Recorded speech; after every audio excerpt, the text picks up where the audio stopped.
Hey everyone, चलिए start कर लेते हैं हम जल्दी से 17वां अध्याय।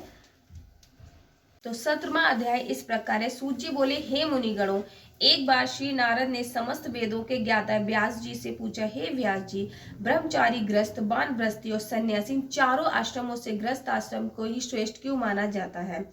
इसका संबंध मैं जानने की प्रबल इच्छा है। हे महर्षि, आप तो स्वयं ही ज्ञाता है, किंतु फिर भी आपसे पूछा तो मैं बताता हूँ। मैं सभी नदियों समुद्र आश्रय पाती हूँ। कैसे जैसे जीव माता का आश्रय पाकर जीवित रहते हैं, वैसे भिक्षुक, सन्यासी, ब्रह्मचारी, यात्री, विद्यार्थी, जीविका से रहित व्यक्ति ग्रस्तों का आश्रय पाकर सुख पाते हैं।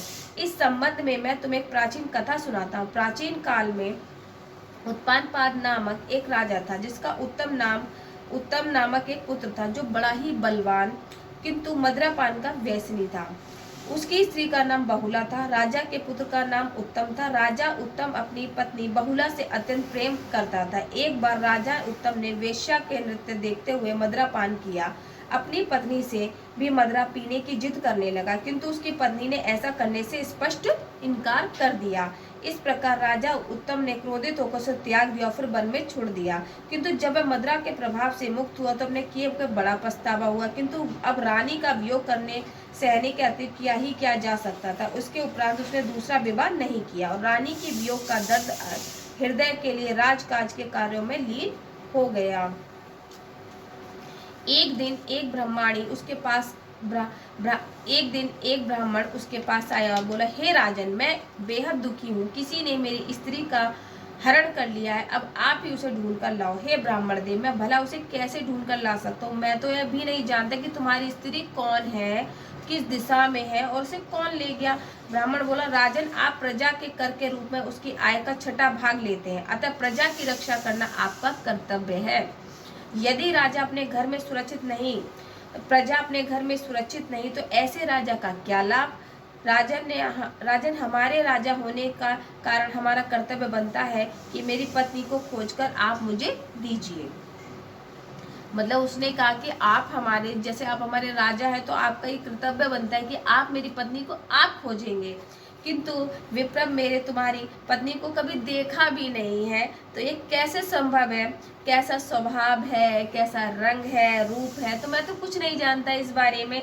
आश्चर्य से राजा ने कहा। तब ब्राह्मणों ने बताया कि हे राजन, एक कठोर वचन बोलने वाली, कर्कश स्वभाव की और कुरूपा है। मैं उसकी निंदा नहीं कर रहा हूँ, बल्कि उसकी पहचान बता रहा हूँ, क्योंकि वह जैसी भी है मेरी अर्धांगिनी है। तब तो राजा आश्चर्य में और बढ़ गया। उसने कहा कि हे ब्राह्मण देव, तुम्हारी स्त्री ऐसी कुरूपा और कठोर स्वभाव वाली है, तो तुम उसे क्यों दोबारा पाना चाहते हो? देव योग में तुम्हारे लिए छुटकारा मिल गया। अब कोई सुंदर और सुभाषित स्त्री से विवाह कर लो। नहीं राजन, ब्राह्मण ने कहा, मेरी स्त्री मेरे धर्म और कर्म की अर्धांगिनी है। उसकी रक्षा करना मेरा परम धर्म है। जो पुरुष अपनी स्त्री की रक्षा नहीं करता, अंश बिगड़ जाता है। जो व्यक्ति अपनी धर्म पत्नी को उचित सुख और सहयोग नहीं देता, उसके पितर अपने लोक से गिरकर नरक लोक में चले जाते हैं। ब्राह्मण के ऐसे वचन सुनकर विवश हो राजा स्वयं ही उसकी पत्नी को खोजने का निर्णय किया। ब्राह्मण को आश्वासन देकर विदा करने के पश्चात रथ पर सवार होकर चल पड़ा। वह बारी से चारों ओर दिशाओं में उस ब्राह्मण को खोजने, तत्पश्चात वह एक वन में पहुंचा। तब उन्होंने एक आश्रम देखा। ब्राह्मण आश्रम में जाकर राजा ने आसन पर एक स्त्री को बैठा देखा। उसके समीप जा पहुंचा। ऋषि ने राजा को देखा, मगर आश्चर्य की राजा को देखकर भी उसके किसी प्रकार के आदर सत्कार का उपक्रम न किया। उसके मनोभाव को समझकर त्रिकाल यज्ञ ऋषि बोला, मैं जानता हूँ कि तुम राजा उत्पात के पुत्र हो, मगर यहाँ किस कारण से आए हो? आश्चर्य से राजा ने कहा, महामुनि, एक ब्राह्मण के घर में कोई उसकी स्त्री को हरण करके ले आया है। मैं उसी की खोज में निकला हूँ, मगर आपने ना तो मुझे अर्घ दिया और ना ही किसी प्रकार का आदर सत्कार किया। इसका क्या कारण है? हे राजन, ऋषि बोले, तुम अर्घ को योग्य होते हुए भी इस समय उसके पात्र नहीं हो, क्योंकि तुमने अपनी निरपराध स्त्री को त्याग दिया था।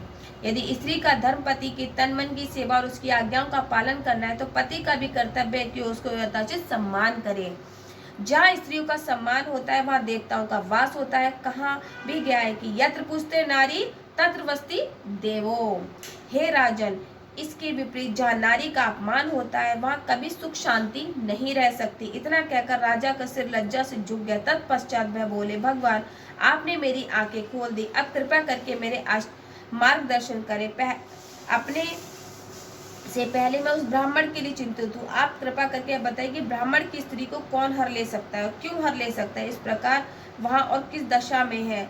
तब ऋषि ने ध्यान लगाकर, हे राजन, अदिति का बालक नामक राक्षस पुत्र उस ब्राह्मणी को हर कर ले गया है। उसके उत्पाल व्रत वन में रखा हुआ है।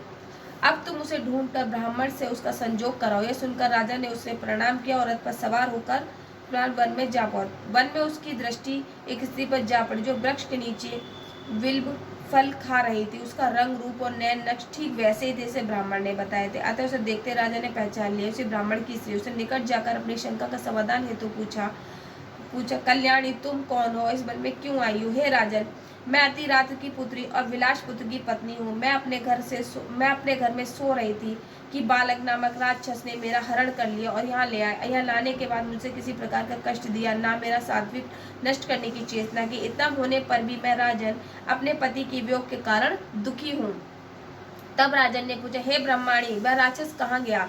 ब्रह्माणी ने बताया कि वह कहाँ गया है। उस राजा ने उस स्थान पर पहुंचा तो देखा राक्षस ने चरणों में गिर गया। बोला, राजन, कहिए मेरे लिए क्या आ गया? तब राजा तनिक क्रोध दर्शाते हुए बोले, अरे दोस्त दुराचार, तू उस ब्राह्मणी का हरण करके क्यों लाया? क्या तू उसके विवाह करना चाहता था? वह तो अत्यंत कुरूप है। यदि तू उसे खाने की इच्छा से लाया है तो भी बता।